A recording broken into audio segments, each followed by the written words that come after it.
Bonjour et bienvenue sur la chaîne vidéo du blog Logement éco-responsable. Aujourd'hui, je voudrais parler de la construction d'extensions de maisons en bois, extension ou surélévation d'ailleurs, et quels sont les avantages en ville. Parce qu'en effet, la construction de maisons en bois présente de multiples avantages qui sont liés notamment au chantier plus rapide et propre, qui assure une bonne performance thermique à travers la bonne étanchéité à l'air et l'isolation thermique des parois, la possibilité de préfabriquer des murs entiers en atelier qu'on apporte par la suite sur place et on assemble très rapidement, un peu à l'image d'une construction Lego par exemple, on peut imaginer. Le bois est un matériau durable également. La construction en ossature bois ne coûte pas plus cher qu'un autre mode de construction pour une extension de maison. Une extension en ossature bois peut s'intégrer parfaitement dans son environnement et cohabiter avec la maison existante. L'aspect de l'extension peut être choisi en fonction des goûts des propriétaires. Donc on peut bien sûr utiliser un bardage bois, mais aussi d'autres solutions de bardage composite ou alors en métal. On peut poser un enduit sur une ossature bois également.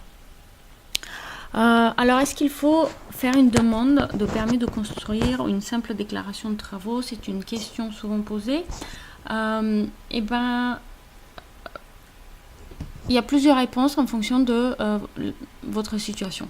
Donc, pour les communes qui ont un plan local d'urbanisme, un PLU, il faut bien sûr consulter le PLU avant de concevoir un projet d'extension de surélévation, puisque c'est le document qui va déterminer la constructibilité du terrain en quelque sorte, et puis va vous donner des informations sur les distances à respecter des limites séparatives du terrain ou alors de la rue, la hauteur maximale des bâtiments, l'aspect des bâtiments, etc., etc.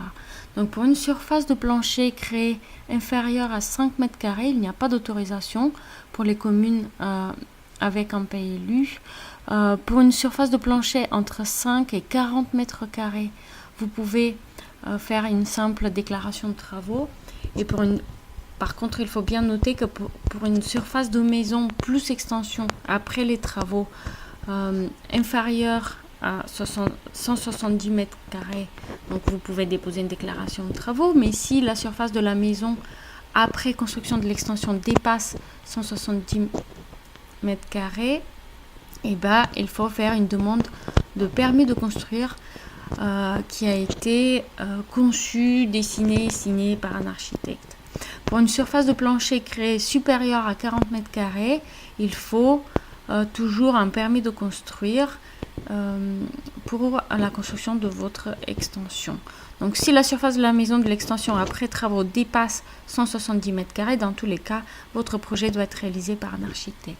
Pour les communes sans plan local d'urbanisme, donc la surface de plancher à créer est inférieure à 5 mètres carrés, il n'y a pas d'autorisation à demander. La surface de plancher créée est entre 5 et 20 mètres carrés. Dans ce cas-là, il faut faire une déclaration de travaux. Donc là, vous avez noté sans doute qu'on passe de 40 à 20 mètres carrés pour la déclaration de travaux. C'est parce que les communes avec plan local d'urbanisme bénéficient d'une exception et le seuil est augmenté à 40 mètres carrés. Donc si la commune n'a pas de PLU, le seuil de déclaration de travaux est 20 mètres carrés. Si la surface de plancher créée est supérieure à 20 mètres carrés, donc il faut faire une demande de permis de construire.